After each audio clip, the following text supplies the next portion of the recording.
तो चलिए ऑस्ट्रेलिया की पारी से शुरू करते हैं। उन्होंने टॉस जीता, पहले बल्लेबाजी का फैसला किया। इंदौर की पिच थी, शायद उम्मीद थी कि भाई बड़ा स्कोर बनेगा, और शुरुआत तो धमाकेदार हुई। बिल्कुल, शुरुआत तूफानी थी। हाँ, एलिसा हीली हालांकि जल्दी आउट हो गई, सिर्फ 4 रन बनाकर ब्रीलिंग की गेंद पर विकेट के पीछे कैच दे बैठी। लेकिन दूसरी सलामी बल्लेबाज फीबी लिचफील्ड, उन्होंने आते ही मोर्चा संभाल लिया।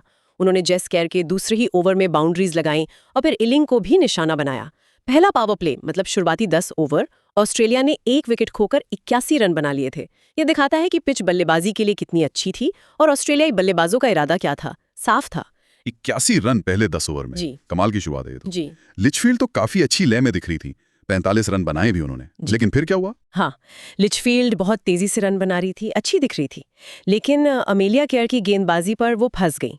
केयर ने उन्हें अपनी गुगली पर मतलब चकमा दिया। ये वो गेंद होती है ना, लेग स्पिनर डालता है लेकिन गेंद टप्पा खाकर ऑफ स्टंप की तरफ जाती है। बल्लेबाज अक्सर लेग साइड खेलने की सोचता है और चूक जाता है।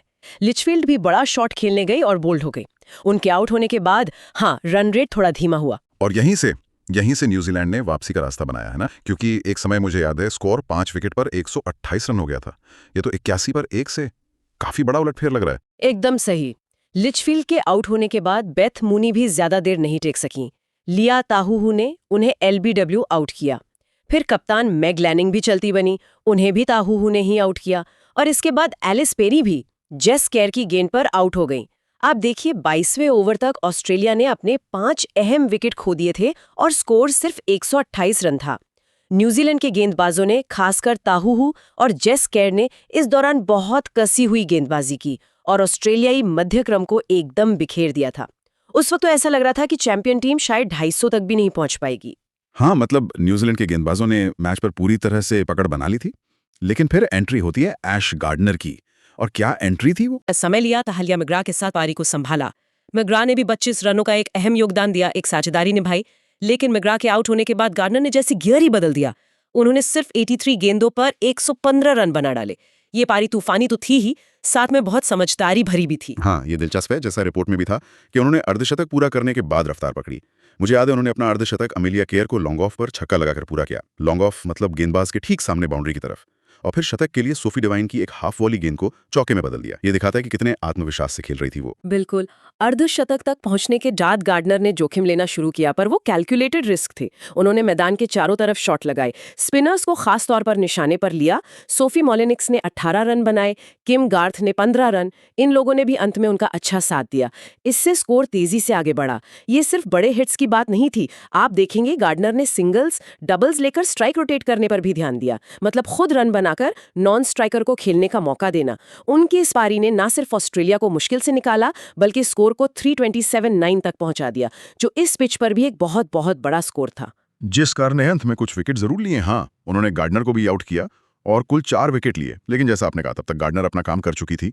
327 रनों का लक्ष्य ये किसी भी टीम के लिए मुश्किल होता है, खासकर वर्ल्ड कप के मैच में। तो न्यूजीलैंड की बल्लेबाजी पर जबरदस्त दबाव रहा होगा। दबाव तो था ही, और उनकी शुरुआत तो किसी बुरे सपने से कम नहीं थी। लक्ष्य का पीछा करने उतरे और स्कोरबोर्ड पर 1 रन भी नहीं जुड़ा था कि दोनों ओपनर्स पवेलियन लौट गईं।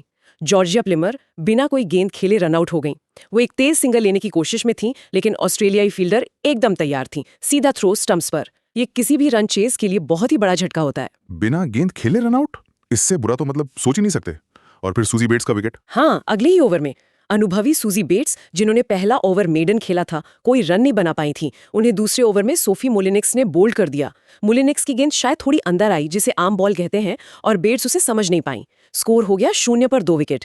न्यूजीलैंड तो एकदम शुरू से ही बैकफुट पर आ गया। इसके बाद तो कप्तान सोफी डिवाइन और अमेलिया केयर पर ही सारी जिम्मेदारी आ गई पारी संभालने की। उन्होंने कोशिश भी की, अमेलिया केयर ने कुछ अच्छे शॉट्स लगाए थे। हाँ, मुझे याद है डार्सी शॉट के ओवर में वो 3 चौको। बिल्कुल, उस साझेदारी ने न्यूजीलैंड को थोड़ी स्थिरता दी थी।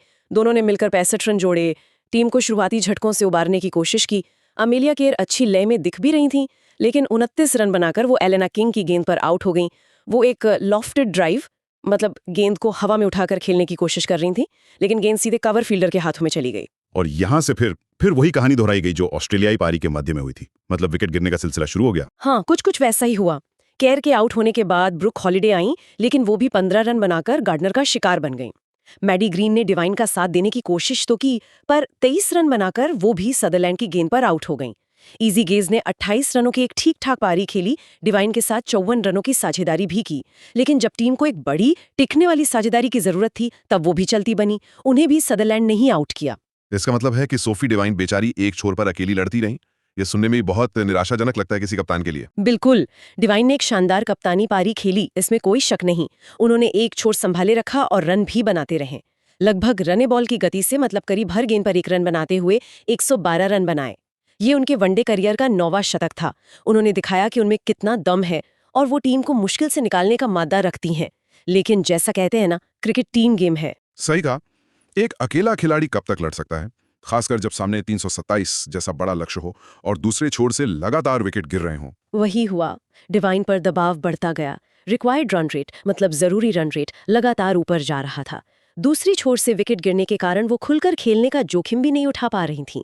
आखिरकार 41वें ओवर में एनाबेल सदरलैंड की एक बेहतरीन गेंद पर वो बोल्ड हो गईं और उनके आउट होते ही न्यूजीलैंड की जो थोड़ी बहुत उम्मीदें बची थी वो भी खत्म हो गई। और उसके बाद तो मैच जल्दी ही सिमट गया होगा। हाँ, डिवाइन के आउट होने के बाद निचले क्रम के बल्लेबाज ज्यादा देर तक नहीं टिक सके। एनाबेल सदरलैंड ने शानदार गेंदबाजी करते हुए लिया ताहू और जेस्कर को भी जल्दी जल्दी आउट कर दिया। उन्होंने कुल 3 विकेट लिए। सोफी मोलिनेक्स ने भी बेहतरीन गेंदबाजी की।